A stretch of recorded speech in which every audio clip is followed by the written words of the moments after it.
welcome to the Pig and Whistle Tales from Azeroth. As always, here at the Pig and Whistle Inn in Stormwind, I go through a variety of subjects with regards to World of Warcraft. So grab a bottle or a pint, sit back and enjoy. This episode, we'll be looking at the alpha, the updated alpha, what this means going forward in terms of release dates, what's happening in the next week of World of Warcraft, all of these bits and bobs. But as usual, we start off with the weekly news. And I have a feeling that I'm not going to be doing the weekly news very soon, or the world bosses for this weekly news very soon. I imagine they're going to change with the War Within looking very close to releasing, closer than you might think, to be honest. But we have Liskanoth, Zakali Elders, and Aerostar as your world bosses for the week. They are located in Thaldraszus, Zaralak Caverns, and the Emerald Dream. Burning Crusade Time Walking is your bonus event for the week. What you can do in this is experience Black Temple as a max level character essentially, and go through that raid and pick up some items as well as Time Walking badges that you want, and you can spend these badges on reputation, mounts, etc., all of that sort of stuff. Classic Ashran is your brawl for the week. What Ashran is a 40 versus 40 PvP experience.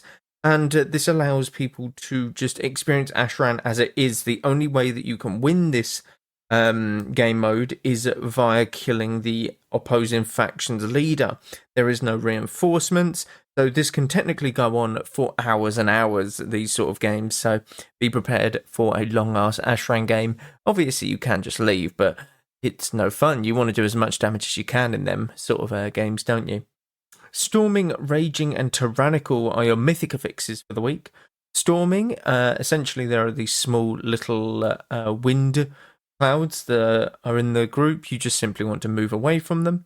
Raging, when a mob gets below 30%, it has 100% increased damage. So you want to kite them, push them away from your tanks, you see them, you know, all of that sort of stuff. Or just pop a defensive if you're a tank and make sure that you are not taking damage. And Tyrannical, the bosses and the mobs that they spawn have increased health and damage, so make sure you bring a talent build that can accommodate that. But as per usual, we will start off with the smaller things in World of Warcraft this week, but we are looking at the alpha. There is no small things in WoW at the moment, considering we are in pre-patch week for Cataclysm, and the alpha is very much in full effect and getting updates each and every week, which is really, really good.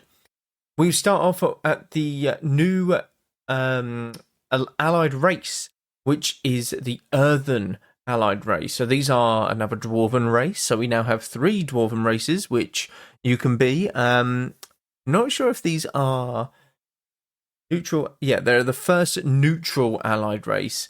So you can do this as both Alliance and Horde. This is the same as Pandarans. They can be both Ally or Alliance and Horde, which I think that is the second. Yeah, I'm trying to think. No, Evokers can. This is the third allied race that can be Alliance or Horde, because Evokers can be.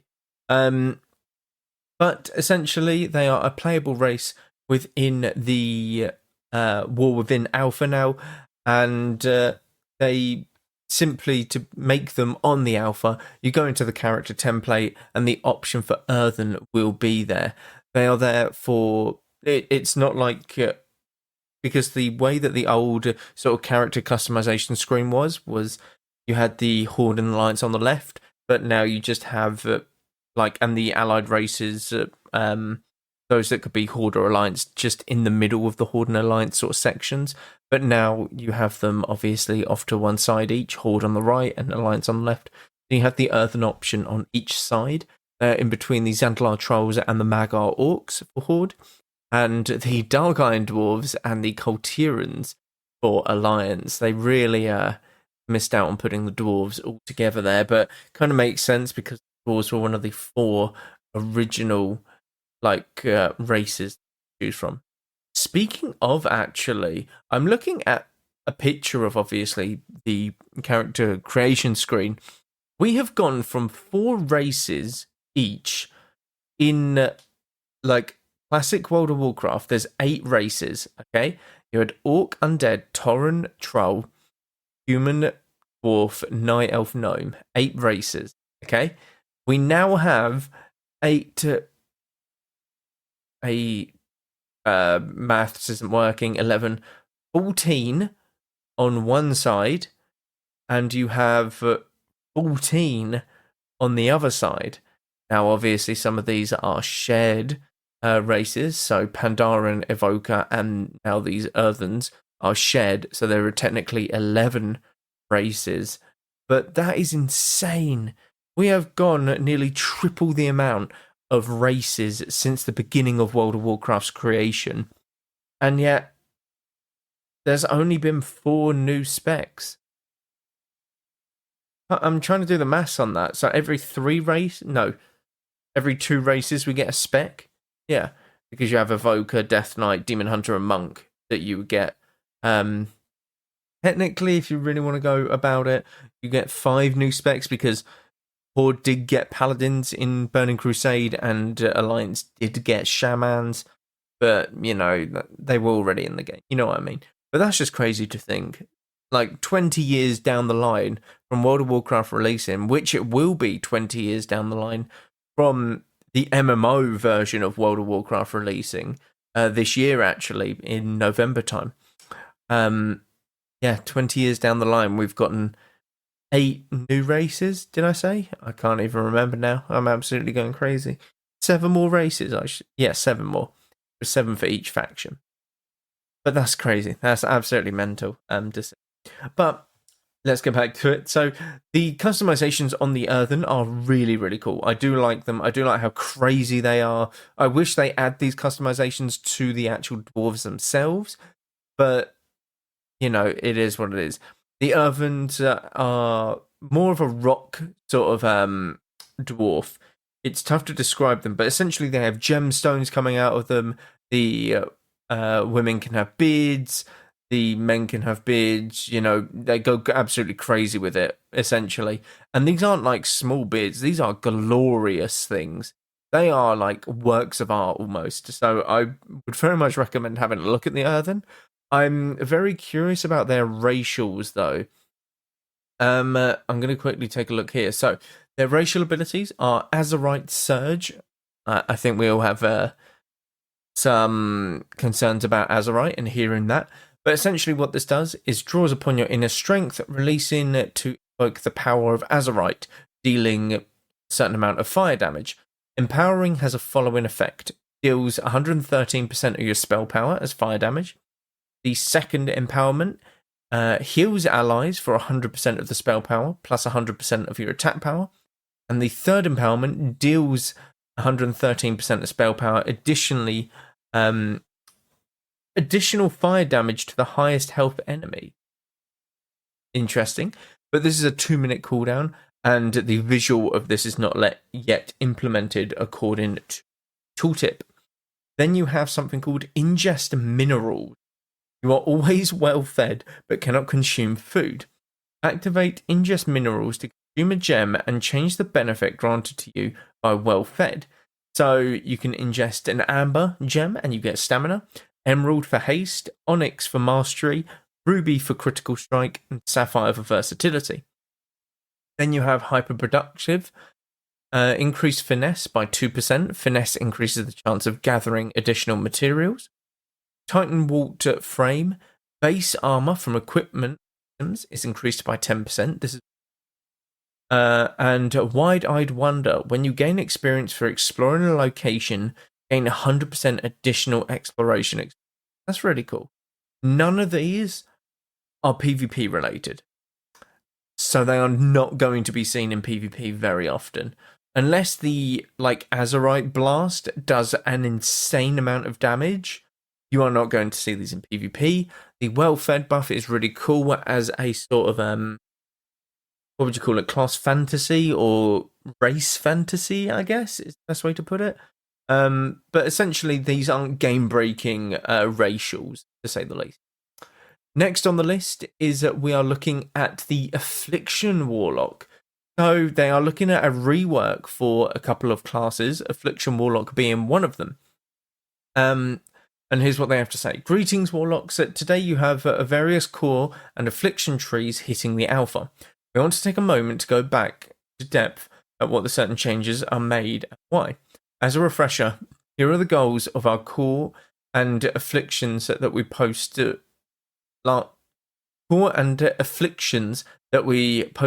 week, along with some additional goals that we can dig into here. So the class. Ensure each capstone is interesting and exciting. The capstone is essentially the bottom talent. Reduce the amount of throughput talents to free up utility choices. Oh god, okay. Reduce the number of ranks of talents that don't warrant the multiple ranks of talents. Address the tuning of Malefic Rapture in single target and multi-target situations. Reduce complexity and the amount of active buttons that contribute to it. Erase the need to choose between a single target or multi-target profile by adding more adaptability and flexibility.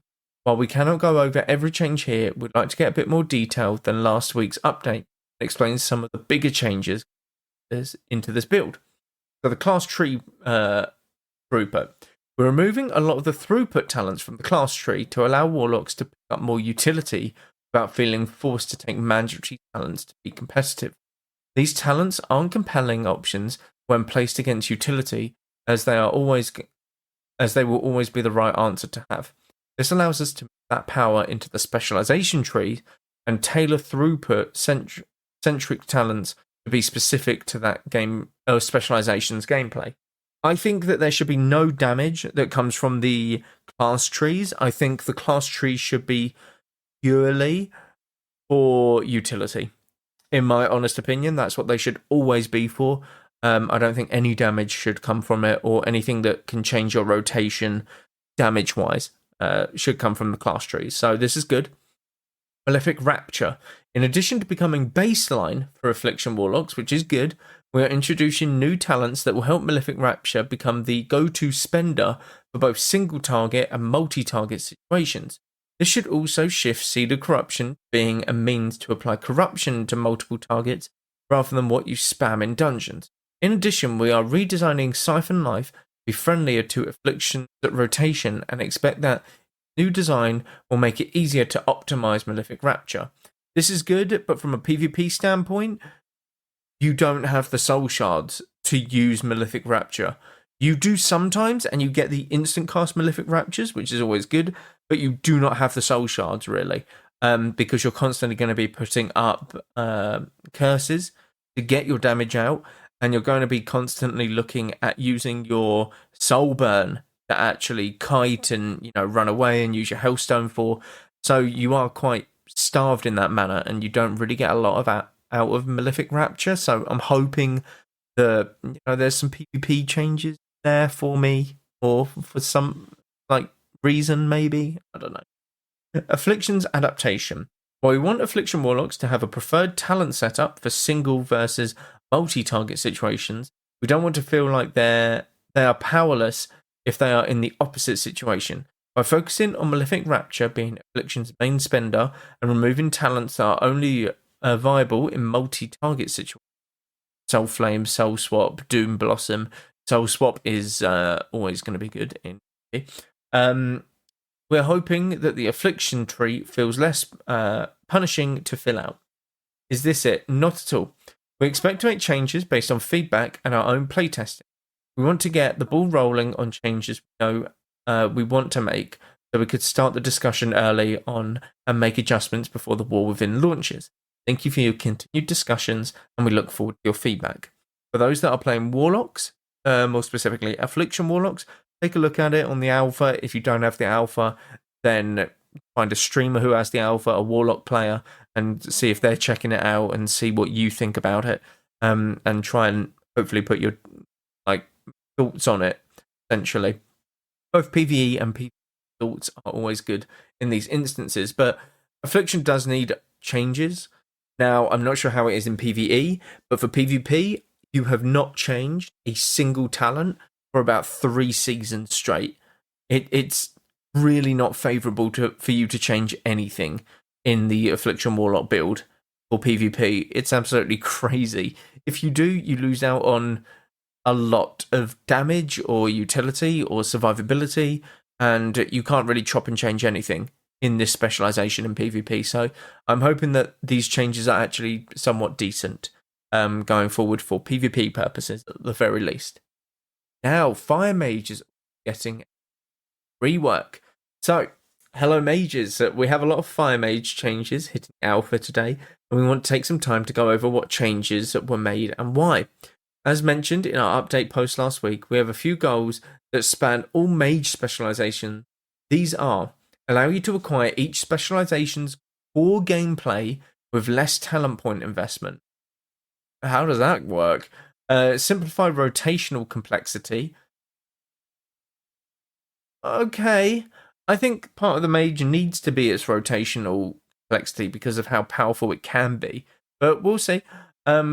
I suppose if you're looking to introduce new players to the mage class, then it would make a bit more sense. Provide new nodes that can help you adapt your damage profile to better match a given encounter's demands. Okay. Provide competitive choice nodes that you opt out of complex gameplay. Since we're talking about fire only, we can get a bit more granular.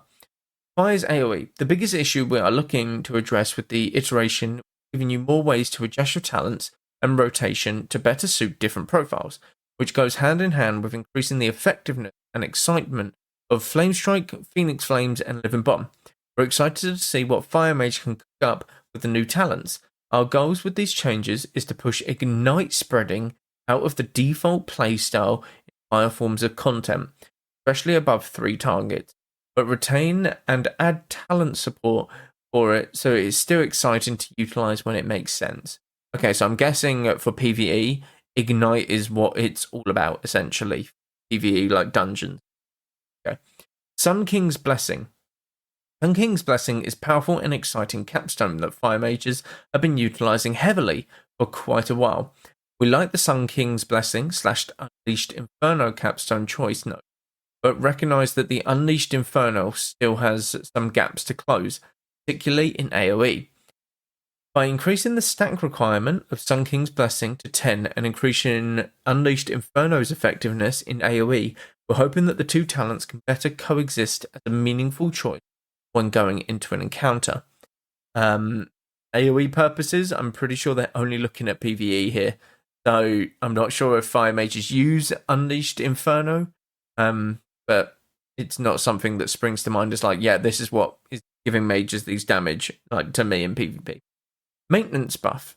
Fire's array of maintenance buffs has been a sore spot in Dragonflight, and it's something we're looking to address moving forward, especially given the addition of the Aberrus tier set as talents in the Fire Tree.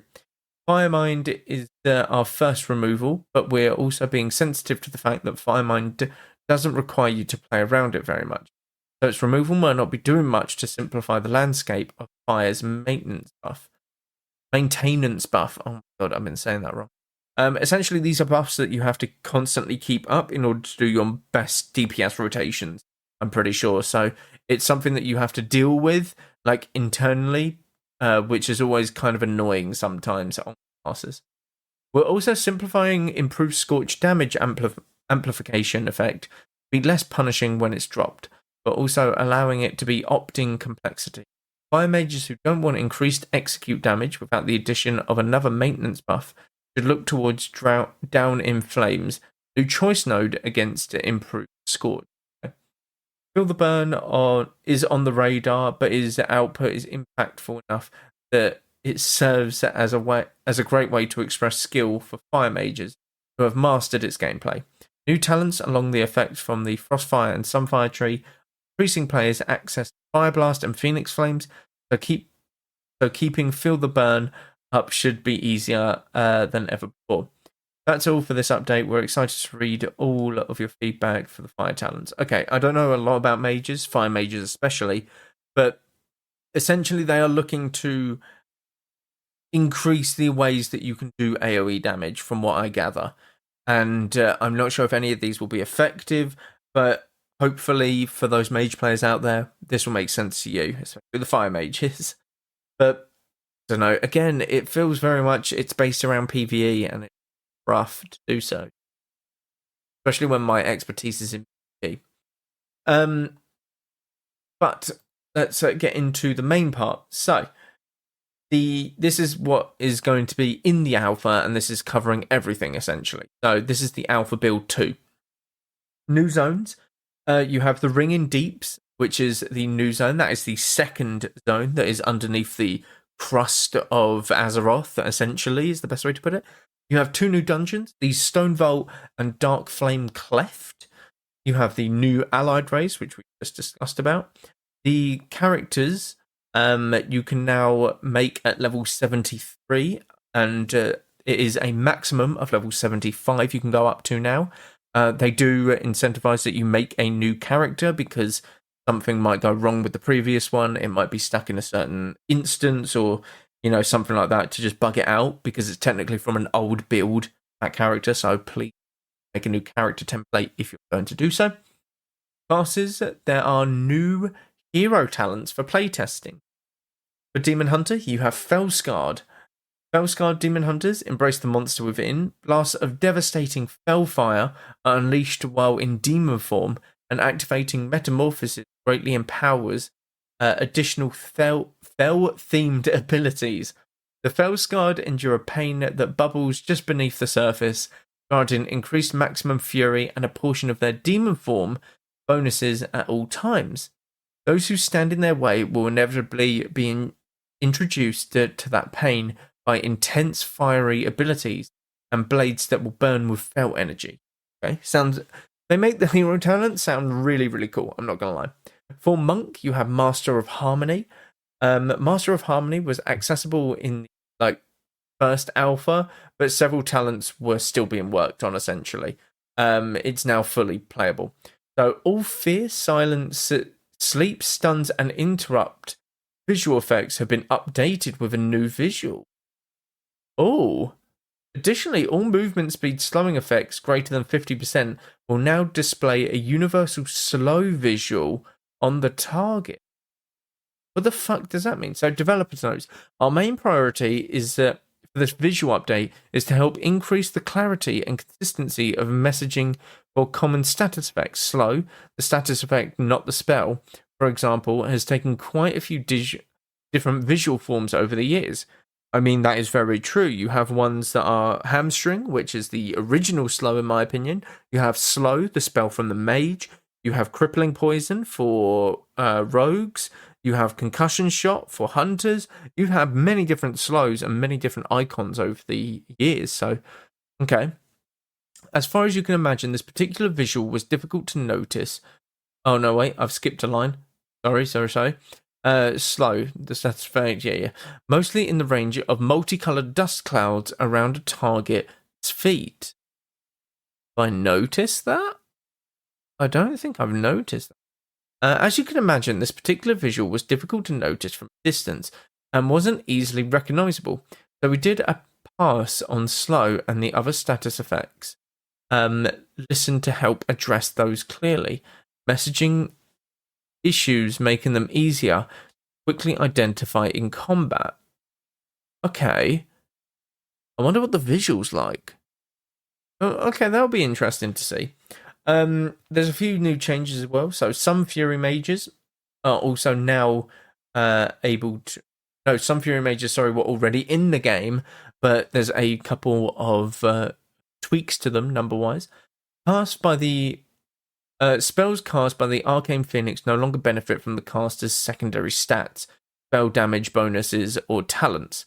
Arcane Phoenix's Arcane Surge damage is reduced by 50%, reduced the damage of all Arcane Phoenix AoE spells by 50%, Arcane Barrage, Flame Strike, and Phoenix Flames. Activation Overlay added for Hypothermia and Arcane Soul. Interesting. Memory of Allah, this is your Phoenix that you get. Arcane Soul buff redesign. Arcane Barrage costs no mana, grants clear casting, and generates 4 arcane. That's really good, isn't it? That seems really fucking good. Okay, that's not bad. For fire, Fuel the Fire is now baseline. New talents, Lit Fuse. Consuming Hot Streak has a small chance to grant Lit Fuse. Lit Fuse makes your next Phoenix Flames apply Living Bomb up to 3 targets.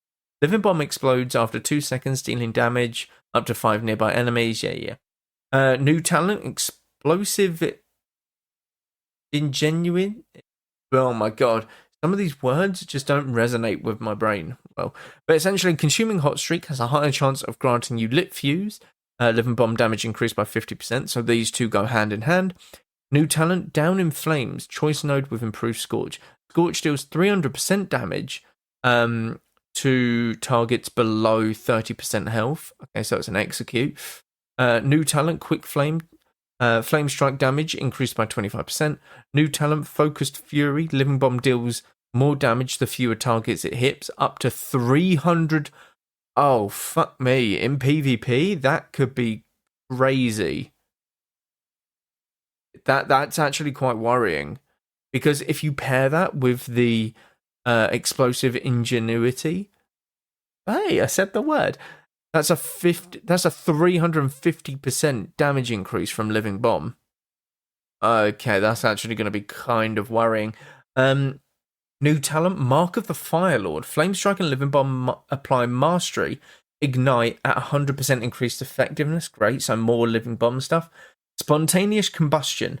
It's a choice node with improved Combust. Casting Combustion refreshes up to 3 charges of Fire Blast and 3 charges of Phoenix Flames.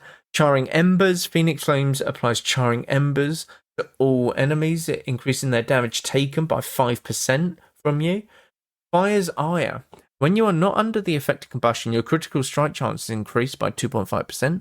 When you're under the effects of combustion, your critical strike damage is increased by 2.5%. Okay. Oh my god, this keeps going. Okay, this keeps going for a while. Yeah, okay. That's obviously all the new talents that fire mages have, so I'll let the fire mages figure that out for themselves. For monks, you have the Conduit of the Celestials. There's a few new changes. Please note that all below will be available in public. Okay, so yeah, Conduit of the Celestials. Opt to include all. Yeah. Just a couple things in terms of like essentially nerfing and buffing stuff, which is always good. They constantly are looking at the numbers, which is always nice to see.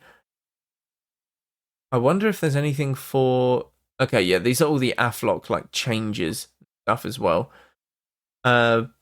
Strangely enough, I don't see anything about DKs because, in my honest opinion, I think DKs and their horse being 8 seconds long, like a longer cavalier, is kind of crazy. Considering if anyone's cavalier should be that long, it should be the paladins, because DKs also have the death grip as well as the chains of ice. So kind of makes no sense to have people or have a DK be on a mount for 8 fucking seconds long and can also slow and grip someone to them. It's absolutely ridiculous. I don't know. It's absolutely crazy. Then you obviously have all of the Warlock talents at the same time as well. So the main ones, to be honest, are... Oh, Pact of Gluttony. Isn't this this is a new one.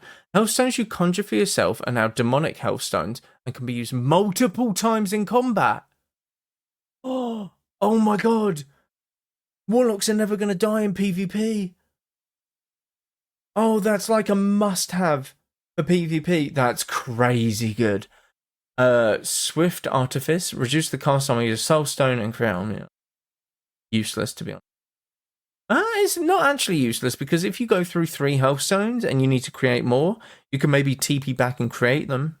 You know, kind of like Fel Domination. It's actually got a potential use, in my honest opinion. Demonic Tactics increases the melee and spell crit chance of you and your summoned demon by 2%. Not bad. Fel Pact is now 1 rank and has been redesigned. Fel Domination reduced. Okay. No one ever used Fel Pact anyway. Grimoire Synergy has been removed. Okay. And then they've obviously done a reshuffle of the talents, because it's like this stuff has been to row 4. This stuff has been moved to row 9, you know, that kind of stuff. Affliction, any new talents? New talent, Cunning Cruelty. Malefic Rapture has a chance to trigger a Shadowbolt volley, dealing damage to 5 enemies within 10 yards of your current target. Okay. New talent, Summoner's Embrace, increases the damage dealt by your spells and your demon by 3%. Okay. Death's Embrace, it increases drain life healing by 30%, while your health is at or below 35%. Damage done by your Agony, Corruption, Unstable Affliction, Malefic Rapture is increased by 5% when your target is at or below 20%. Okay, so kind of an execute stuff. New talent, Relinquish. Agony has 1.25 times the normal chance to generate... Oh, okay, 1.2... What? Okay, well, you're going to be taking that in PvP, I would imagine. Improved Shadowbolt. The cast time of Shadowbolt is reduced and the Shadowbolt damage increased. Kind of useless. Volatile Agony. Refreshing Agony with less than 10 seconds remaining. Deals shadow damage to the target and enemies within 10 yards. Interesting. So these are more like AoE talents that they're bringing in. Okay. Summoner's Embrace increases the damage dealt by your drain... By your... Dealt or life drained by your shadow spells. Okay. New talent, Malediction. The periodic strike chance of Agony. Okay, so it can just crit more by 10%. Contagion. Critical strike damage dealt by these, by your dots, increased by 20%. Cull the Weak. Malefic Rapture deals 5% increased damage to enemies it hits. New talent, Empowered Unstable Affliction. Oh, okay. Reduce the cast time of your Unstable Affliction by 20% and reduce the damage damage dealt by it increased by 10%. Damage dealt has a chance to generate a soul shard. New talent, Oblivion. Wait, they moved the PvP talent Oblivion into the fucking baseline, tree, or the, specialization tree. Unleash a wicked, yeah, they moved Oblivion into the actual talent tree. Okay. Siphon Life has been redesigned. Corruption deals 20% increased damage and heals you for 5% of the damage dealt. That's crazy good. That is crazily good. That talent, by the way. Kindled Malice has been redesigned. Malefic Rapture damage increased by 8%. Corruption damage increased by 20%. Been redesigned. Malevolent Visionary? Yeah. Increase the damage of your Dark Glare by 70%. When Dark Glare extends damage over time effects, it also sears the target for shadow damage. Okay. Shadowbolt drain life. Okay, that's just... No! Soul Swap has been removed. Damn it. I enjoyed Soul Swap. Oh, I would love to see these talents, because that is crazy to see. Look, the alpha is going really strong. The alpha is going really, really strong. I think that in 2 weeks' time, we'll have a full alpha build, and it will be about tuning numbers, making sure there's no bugs in the questing, in the classes, in the hero talents and stuff like that. But for now, I think they're just trying to get everything out there to test, essentially. And they're doing a really good job at it, to be honest with you. But that is where we will end the episode for today. Thank you all very much for listening. As always, do check out all of the socials down below. Constant stuff is happening over there. But thank you all very much once again. And go Valor Friend. Goodbye all.